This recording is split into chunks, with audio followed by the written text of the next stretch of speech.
episode of Homegrown, where Lynn and myself are hopefully here to help you turn your lawns into grocery stores. So Lynn, how are you doing? I'm great. Ramona, how are you today? I'm doing good. It was a tough week, but we get through it, just one day, 1 hour, 1 day, 1 week at a time. One little step at a time. Yeah, thank goodness the weather's good, so we can at least get outside and garden. Yeah, although my house is suffering. I think I need to rake it. I would much prefer working in the yard than cleaning the house.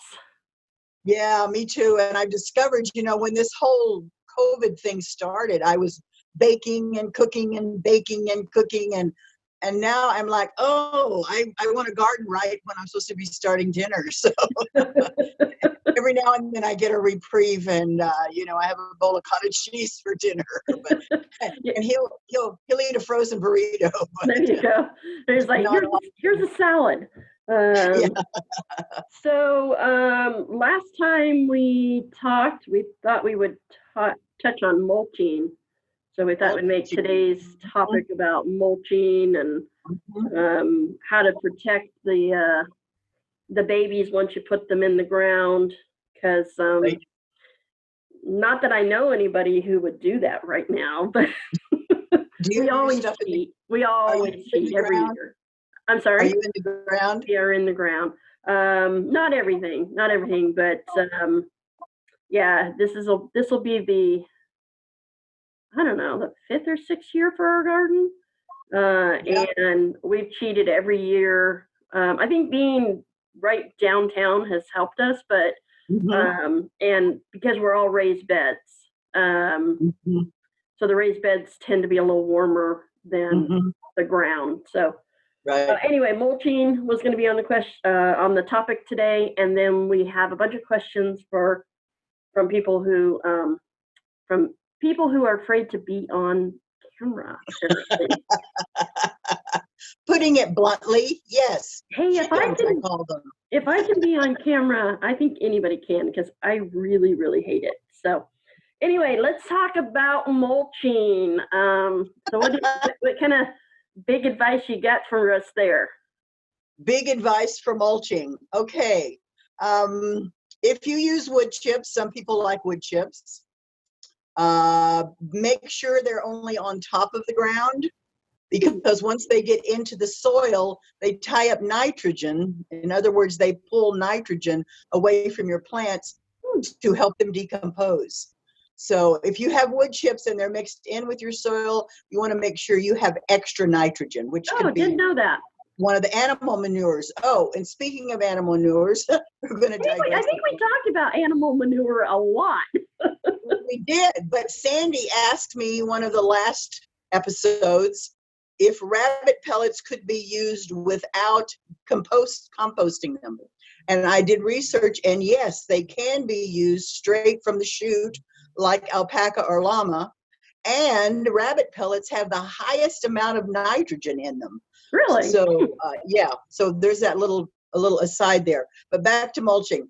So I use straw, and I prefer rice straw. When I first started gardening, I did an experiment, and I used rice and wheat. The wheat bale, I let it set out all winter. I buy it like in the fall and let it set out all winter, so it can, hopefully the rains kind of flush out all the junk that's in it. And the wheat straw by springtime was a mess of green growing wheat. And the rice straw, that one. I didn't even put it in the garden. I gave it to a friend who has cows. So I used rice straw and just spread it about 2 inches thick and kind of keep it away from the plants. And along with that, you're going to have to use something to keep the roly-polies and earwigs and all of those lovely little critters out. And I really, really like a product called Sluggo Plus. It's awesome. It's organic.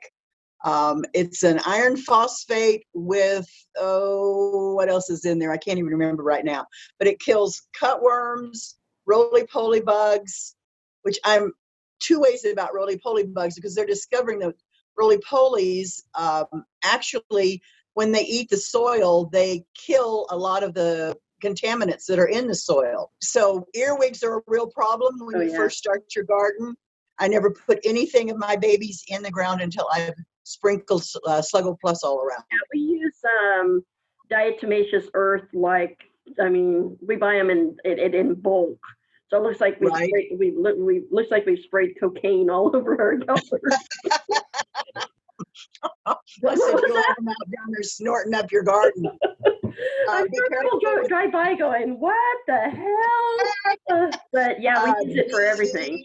As it's called, has to be replaced every time you water, so that's kind of the downside. And it also can mess up your lungs, so be really careful. You can also use your compost as a mulch, and that just breaks down and works itself down into the soil, and that's always a good thing. What do you use for mulch? Normally it's just rice straw and compost. Yeah, if you use compost, make sure it is composted and it's still not green. Correct.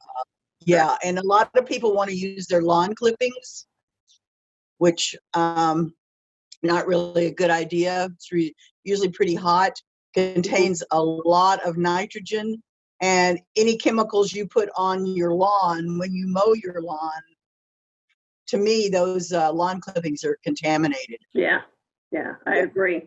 Yeah.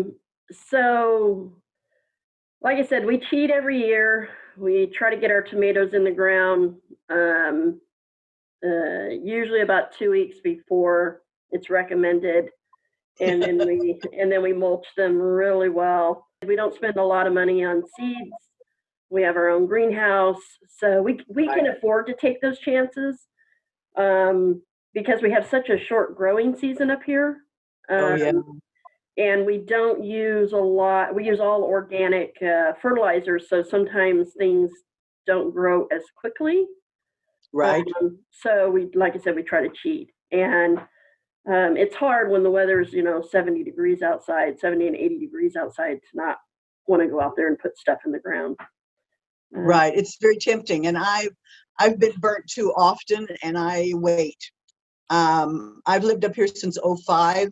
And in that short period of time, I have seen the first week of June, I've seen 2 frosts, I've seen snow, I've seen a freeze. Yeah. And I don't know, I just don't trust it. But, there are ways that you can put it into the ground and protect them. What do you do if you hear there's going to be a cold spell? We do plastic. If we can do that, we have some makeshift A-frames that we can put over the beds, and then we drape some plastic. And then, like I said, combined with the good mulching that we've done, seems to get them through. Depends on how big the plants are. If they're small enough, we've taken like milk cartons or anything just to place over them, because it's all temporary. If you use plastic, make sure it doesn't touch the plant. Right. Because anytime plastic touches a plant, it will conduct the cold right into the plant. So you need to make, like Ramona said, you need to make like a frame, a PVC frame of some kind, or sticks or whatever. Right. Yeah. There's also a product out called, it's called by different names. It's a polymer fabric, and it's called Agribon. It's called Harvest Guard. There's a couple of different kinds. You just want a frost protector is what its general name is, and that usually keeps whatever's under it about 5 degrees warmer. I know my citrus trees are wrapped in it all winter. I just keep them wrapped up. Sunlight penetrates, moisture penetrates, so if you've got a cold spell coming on for a long while, you can just leave that on there. Right. So it would be really hard if we had to wait till June to plant anything. So I do. So like you said, you wait till June? Wow. Yeah. I get where I live on Alta Street, we get the cold from the valley downtown. So that cold air down where your garden is downtown doesn't stay there. It blows up this hill, and it gets so cold and so windy where my garden is that I've just had too many disasters. Oh, wow. I think I may be a little earlier this year. I'm going to just, I keep saying this weather, I'm not going to be fooled by this weather, but it's so tempting. And my birthday's on Friday, and it's supposed to be 85 degrees. And Oh I'm my like, goodness. wow, that's crazy. Well, So well, maybe for happy my early birthday. Happy early Oh, birthday. thank you. Thank you. Yeah, like I said, it's so tempting, and especially for somebody who's new at it. I mean, it might look good, and then all of a sudden, boom. So you have to just be prepared. I mean, we've even tried the raised, hinged, like little greenhouses on each of the raised planters, but Right. that's too much work. It's just like, It is too much work. It is too you much know, a work. few sticks and some plastic will get you through the little hump. So Right. knock on wood that everything's good this year. Yeah, soil temperature is really, really important to remember, and that's why we hold off for so long. Yeah. I mean, and if you're going to be a serious gardener, you need to get a soil thermometer so you're not out there shooting blind. Exactly. I use a compost thermometer. Yeah, and knowing that each of the containers are going to give you a different temperature. So something like a raised bed is going to be different than the ground, a pot, what the pot's made of, you know, all of those things. So if like your tomatoes, if you want to get a head start, put them in pots and containers that are going to retain that heat, Right. versus going straight in the ground. So you learn all these tricks, and you have to just experiment every year. Gardening is just that. Is a one big experiment. Yeah, year after year. We've been pretty fortunate, and we haven't really lost too many plants because we have gone in the ground early. Because it's all those other things, it's all those other preparations that we make. Right. Now that I said that, we'll probably lose everything. Oh, no, don't do so. You can also put black plastic down. Yes. And cut a hole and put your plant in it and have the black plastic around it. I've done that before, but it's just such a pain. Yeah, those are great for strawberries, doing strawberries that way. It keeps the weeds out also. Yeah, it keeps the weeds out. So, so mulching, are there any mulches that you would not recommend people using? Oh, for your veggie garden? Yeah. Yeah, because I'm seeing a lot of these colored mulches coming out now. Chocolate mulch or whatever. Yeah, and redwood colored mulch and black. I'm more of on the natural side. So, I've also heard of people using ground up rubber tires, like for playgrounds, but all that stuff leaches into the soil, so you don't want to use that. I'm old school. I just stick with compost and rice straw. And rice straw is slow to decompose, so I will buy a bale in the fall and let it sit out all winter. Yeah. And cut the cords and let the flakes just kind of fall out, and hopefully the water and the wind and all of the winter will really get to that. Yeah, that's exactly what we do also.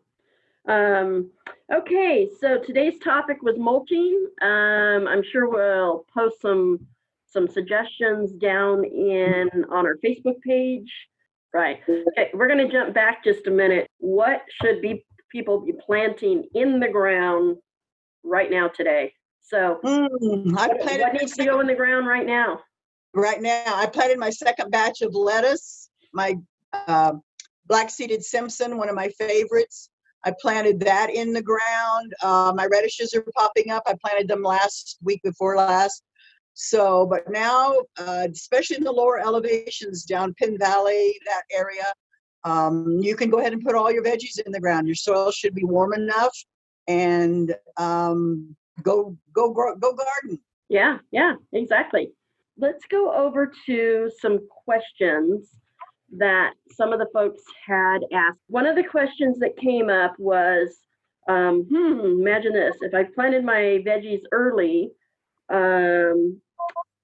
what should I do if it turns cold? Well, I think we pretty much covered that one. We covered that. Yeah. Oh, one thing I forgot to mention, and I was always surprised when I first heard this, but if you know a cold spell is coming, make sure your plants are well watered. Ooh. Because the tissue full of water helps ward off the cold. So potted plants in your garden, wherever, if you know cold is coming and your plants have leafed out and it's early, water them really, really, really well. That's Yeah. one thing I forgot. Yeah. Yeah. Plus, it's just a pain to have to remove all that stuff to water them. True. Because they might be cold for days. Okay, so some of the other questions were having to do with trees and shrubs. So one of the questions was, why isn't my fruit tree producing? Heard that asked a lot in the last couple of weeks. People are noticing that maybe they're little, right now there's little furry things on your fruit tree. Age has a lot to do with it. One woman said she'd had this tree for 2 years and she bought it bare root. Bare root trees are usually about 3 years old. They're probably 2 years old and then they're grafted, and then a year later is when they dig them up and sell them as bare root. It takes about 5 years for a fruit tree to become mature enough to produce. And within that maturity, they will produce like crazy 1 year. And the next year they kind of rest, and you'll have minimal, if any, production at all. So it's cyclical. No, 1 year you're going to have just more than you can handle. And the next year you'll be lucky if you have a dozen. Oh, wow. So that's one thing to think about it. Perhaps the trees that are around those fruit trees are now shading it more. Maybe you're not getting 6 hours of sun a day, and that's just about minimal what you need to get to have a productive fruit tree. Pollinators. If you don't have pollinators, then you're going to have problems. If you are a person who uses a lot of chemical whatevers, you're probably killing your pollinators off. Is the tree that you bought self-fertile? Does it need a male tree or a female tree to go with it to fertilize it? Some trees are self-fertile and won't need a pollinator tree. Other trees are not. So those 4 things might be what's causing the tree not to produce. If the tree is mature, let's say it's 6 years old and it hasn't produced ever, then you might need to fertilize it. And fruit trees require a lot of nitrogen. I was surprised because I would think they would need equal amounts of phosphorus, which causes fruit development. But they are heavy nitrogen users. So if you've got access to somebody's stable and they've got all kinds of horse manure or cow manure, make sure it's really composted and just put all kinds of fertilizer down. And you want to fertilize outside the drip line. The drip line, here's the tree, and the drip line is like where the water would drip off the edges. That's where the active roots are in a tree. You don't want to fertilize up around the trunk because there's nothing going on around there. That's just stabilizing roots. So you want to fertilize way out where that drip line is. Got it. So those are the things that I could think about that. Yeah, fruit trees, we've tried a few. We had a peach tree that produced 1 year and then it died.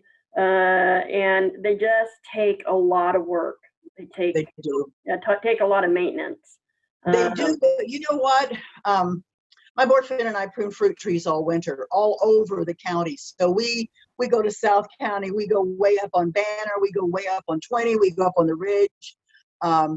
We have seen some amazing trees that are over 100 years old that nobody's done a thing to them, and they are going like crazy. So, on the other hand, they are pretty resilient. The resilience of these old fruit trees always gives me something, kind of makes me have a little more courage that if that thing can sit there and be beat to heck all the time, then we can certainly just keep pushing forward. Yeah, they probably have some good pollinators in the area. Probably. And, they probably have a good ecosystem underneath the soil that. Probably. Yeah. So the other question was scale on trees and shrubs. It's a big issue.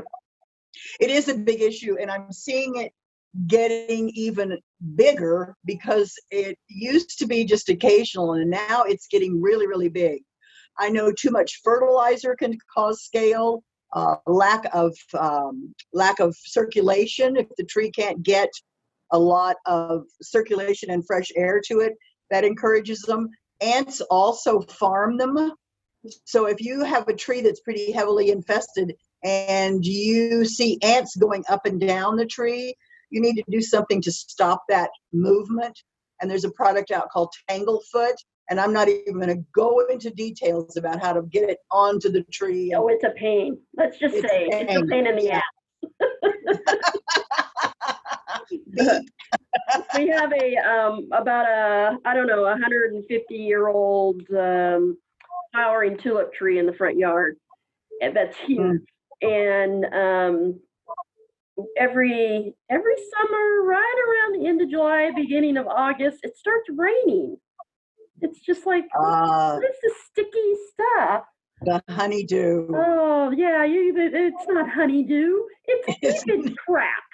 It's aphid poop.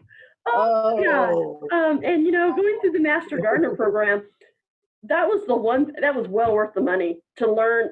Oh, the ants are harvesting the aphids and protecting them. And so once we got rid of the ant problem, we could get rid of the aphid problem. Right, and that's where the Tanglefoot comes in. Yeah. But with scale, there is also a parasitic wasp.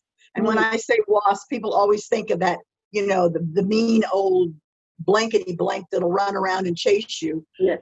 This parasitic wasp is just teeny, teeny, teeny. And if you look at the scale and can brush it off, then that means that wasp has done its business. And what it does, it will lay its eggs into the scale, and the eggs will hatch and kill the scale. And this happens like in a 3-day period. So if you look at your scale and you see that it's got a tiny hole in it and you can just brush it off, then that means it's dead. So you can wait for the parasitic wasp. You could spray in the dormant season when the leaves are gone. You could spray horticultural oil, which will smother them. Or, oh my goodness, let's see. You can do a systemic soil drench, which is usually one of the neonicotinoids, which I am not fond of at all because they're kind of linking that to the decline of the honeybees and neonicotinoids.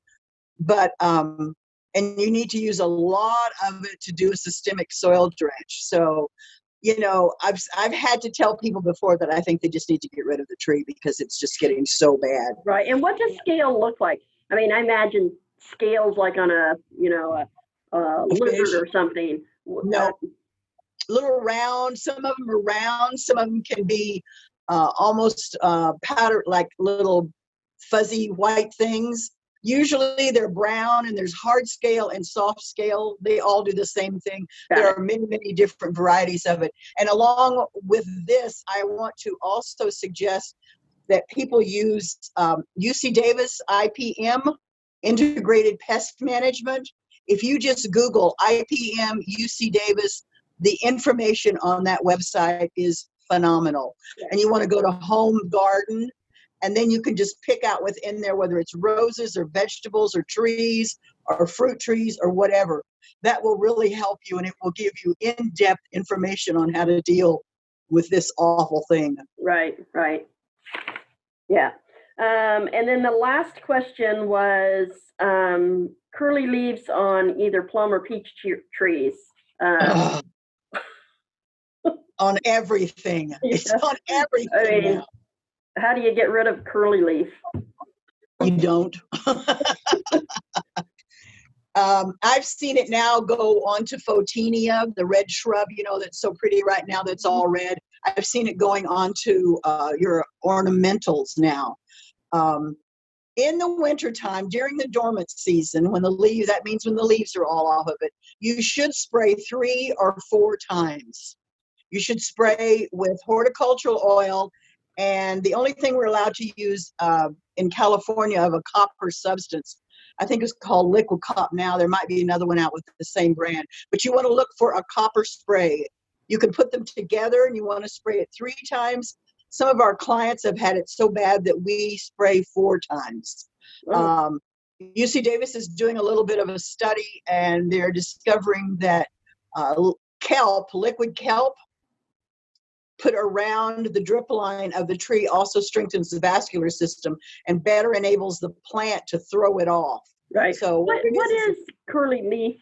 I mean, I know that it's curly leaf, but but what is happening within the plant to cause that? It's a fungus. Oh, it's a fungus. Exacerbated, which when I read this, I was like, well, no wonder it's such a problem. It's exacerbated by cool, wet springs that turn warm instantly.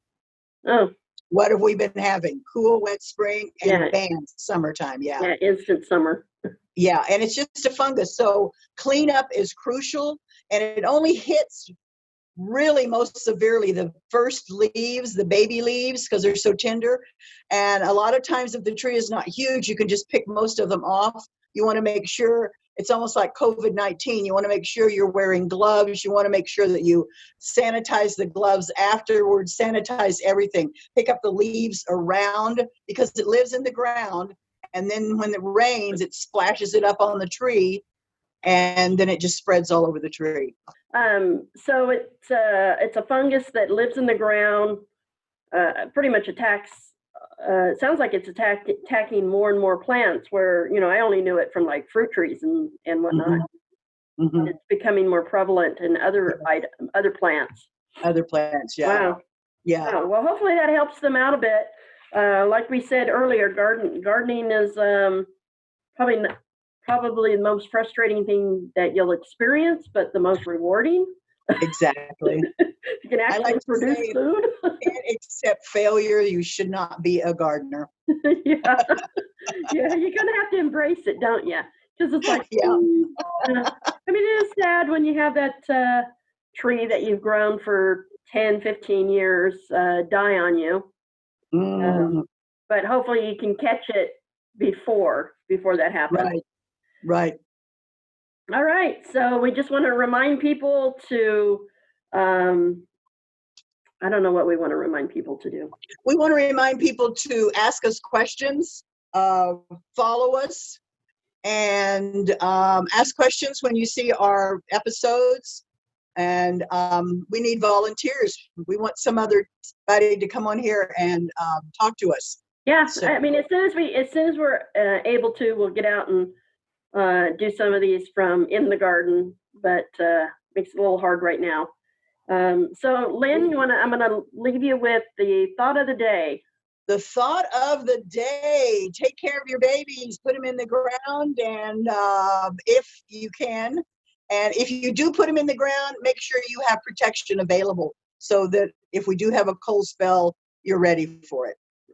Okay, well, it looks like that wraps up this episode, and we'll see you next one. We'll see you next week. Bye-bye. Take it easy. Happy gardening. Be safe.